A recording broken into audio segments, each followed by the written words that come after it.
நம்ம ஊர் பாட்டிகள் பச்சை குழந்தையை சிறிது நேரம் காலை சூரிய இளம் வெயிலில் காண்பிப்பார்கள். அதை கவனித்திருக்கிறீர்களா? சூரிய ஒளி அதன் இளம் வெப்பத்தில் ஏதாவது நன்மைகள் இருக்கா? பெரியவர்களுக்கு மற்றும் சிறியவர்களுக்கு இந்த சூரிய ஒளியால் நன்மைகள் இருக்கா? வணக்கம் மக்களே, நான் மொய்தீன், சர்டிஃபைட் அக்குபங்க்சர் பிராக்டிஷனர். இந்த பதிவில் சிறிது நேரம் சூரிய ஒளியில் இருப்பதன் நன்மைகள் பற்றி பார்க்கலாம். 1. Vitamin D. நம் உடலில் உருவாக சூரிய ஒளி உதவும். நமக்கு விட்டமின் டி நம் எலும்பு வளர்ச்சிகளுக்கு தேவைப்படுகிறது. குறிப்பாக நெய், வெண்ணெய் போன்ற நல்ல கொழுப்பு உணவுகள் உண்ணுவதன் மூலமும் மற்றும் சூரிய ஒளி நம் சருமத்தில் படுவதன் மூலமும் நமது உடல் விட்டமின் டியை உருவாக்குகிறது. 2. மூட் இம்ப்ரூவ் ஆக, அதாவது மனநிலை மேம்பட சூரிய ஒளி உதவும். சூரிய ஒளி தோல் மற்றும் கண் ரெட்டினா மீது படும்போது செரோட்டோனின் என்ற நியூரோ டிரான்ஸ்மிட்டர், அதாவது ஹார்மோன் சுரப்பை தூண்ட உதவுகிறது. செரோட்டோனின் ஹார்மோன் நமக்கு மூட் இம்ப்ரூவ் ஆக உதவும்.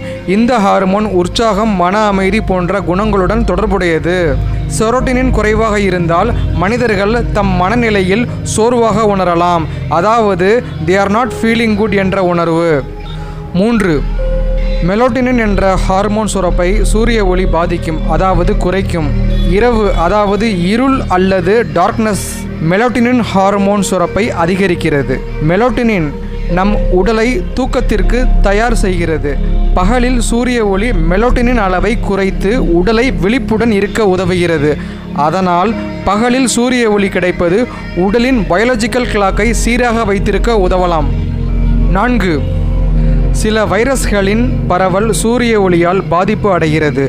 சூரிய ஒளி, அதன் வெப்பம், சுற்றுப்புற வெப்பநிலை, ஈரப்பதம் அதாவது ஹியூமிடிட்டி, இவைகள் சில வைரஸ்களின் வாழ்வு மற்றும் பரவல்களில் பாதிப்பு ஏற்படுத்தி அவைகளை குறைக்கலாம்.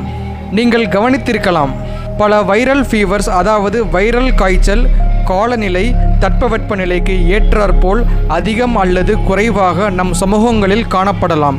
பொதுவாக கோடை காலங்களில், அதாவது வெயில் காலங்களில் வைரல் பரவல்கள் குறைவாக காணப்படலாம். 5.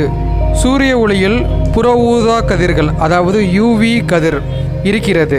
இந்த கதிரில் ஆன்டி பாக்டீரியல் எஃபெக்ட் இருக்குது, அதாவது பாக்டீரியாக்களை அழிக்கும் விளைவு இருக்குது என்கிறார்கள். மற்றும் அதன் வளர்ச்சியை தடுக்கும் தன்மையும் இந்த கதிருக்கு உண்டு என்கிறார்கள். சில ஆய்வுகளில் ஆராய்ச்சியாளர்கள் ஆராய்ச்சி செய்து கூறுகிறார்கள், யூவி கதிரால் டெட்டனஸ், டைஃபாய்டு, டிபி, ஸ்டாப் மற்றும் ஸ்ட்ரெப் பாக்டீரியா இவைகளின் வளர்ச்சி பாதிக்கப்படுகிறது என்று. 6. சூரிய ஒளி நம் உடல் நோய் எதிர்ப்பு சக்தியை ஆதரிக்க உதவும். நம் உடம்பை நோய் தொற்றிலிருந்து பாதுகாக்க உதவும் என்கிறார்கள். அதாவது it improves resistance to infection மற்றும் இம்யூன் சிஸ்டம்க்கு நம் உடலில் ஹெல்ப் பண்ணும்னு சொல்கிறாங்க. 7. சூரிய ஒளியின் ஐஆர்எஸ் இருக்குது, அதாவது அகசிவப்பு கதிர்கள் இருக்குது. நம் உடல் காயங்களை சீக்கிரம் இந்த ஐஆர்எஸ் ஆற்றும் என்கிறார்கள் மற்றும் பெயின் ரிலீஃப் கொடுக்கும் என்கிறார்கள். அதாவது வலி நிவாரணியாக இந்த ஐஆர்எஸ் செயல்படலாம் என்கிறார்கள். எப்படி என்றால், சூரிய ஒளியில் இருக்கும் ஐஆர்எஸ் உடலில் வெப்பத்தை உருவாக்கும். இந்த வெப்பம் இரத்த ஓட்டத்தை அதிகரித்து ஊன் ஹீலிங், அதாவது புண் ஆறுவதற்கு உதவக்கூடும் என்கிறார்கள். சில மருத்துவ தெரப்பிகளில் ஐஆர் லைட் பெயின் ரிலீஃபுக்கும் வூண்ட் ஹீலிங்குக்கும் பயன்படுத்தப்படுகிறது. பின்குறிப்பு: அதிக நேரம் கடும் வெயிலில் இருப்பது சன்பர்ன், டீஹைட்ரேஷன், ஸ்கின் டேமேஜ் போன்ற பிரச்சனைகளை ஏற்படுத்தலாம். ஆதலால் மிதமான வெப்பம், அதிகமில்லாத சூரிய ஒளி பொதுவாக சிறந்ததாக கருதப்படுகிறது. மீண்டும் ஒரு பதிவில் சந்திப்போம். நன்றி.